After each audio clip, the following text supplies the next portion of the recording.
స్వతంత్రం వచ్చి 75 ఏండ్లు దాటినా గాని ఇప్పటికి శానా ఊళ్ళకు సడకులు సక్కగా లేవంటే లేవు.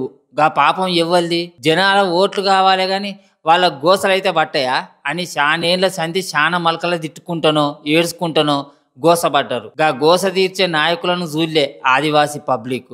కానీ గిన్నేళ్లకు వాళ్ళ గోసను తీర్చే లీడర్ వచ్చిండని మస్తుగా సంబరపడుతున్నారు. ఏపీలున్న పార్వతీపురం మన్యం జిల్లాకు పోయి చూసిండు పవనాలు సారు. గిరిజన ఊళ్ళకు ఖచ్చితంగా రోడ్లు వేయాల్సిందే అని ఆఫీసర్లకు ఆర్డర్ వేసిండు చిన్న సీఎం పవనాలు సారు. రోడ్లు లేకుండా డోలీలు మోసుకుంటూ అవస్థలు పడొద్దు ఈ పబ్లిక్ అని ఏపీ రాష్ట్రాన్ని డోలీ లేని రాష్ట్రంగా చేద్దామని కంకణం కట్టుకున్నట్టున్నాడు పంచాయతీరాజ్ శాఖ మంత్రిగా ఉన్న చిన్న సీఎం పవనాలు సారు. ఇన్ని సంవత్సరాలైనా 70 సంవత్సరాలైనా ఇంకా డోలీలతోటి ఇబ్బందులు పడుతూ ఉన్నారు ప్రజలు.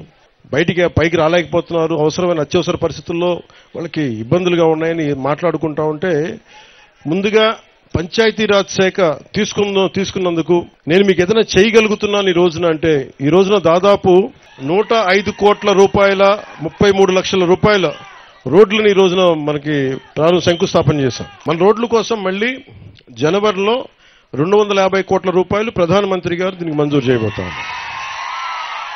ఇప్పటికే 100 కోట్లతోటి పనులు సురువు చేయబోతున్నారట.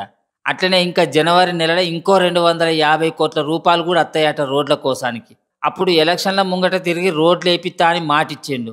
ఇప్పుడు అధికారంలోకి వచ్చినాక గా మాట నిలబెట్టుకుంటున్నాడు. గిసొంటి లీడర్లుంటే జనాలకు ఎసొంటి రంది ఉండదు పోయి. ఇక ఇప్పటి నుంచి డోలీ కష్టాలు వాగుల భయాలు లేకుండా గిరిజన ఊళ్ళు కూడా కొండలు గుట్టలు కాకుండా రోడ్లను చూస్తారన్నట్టే.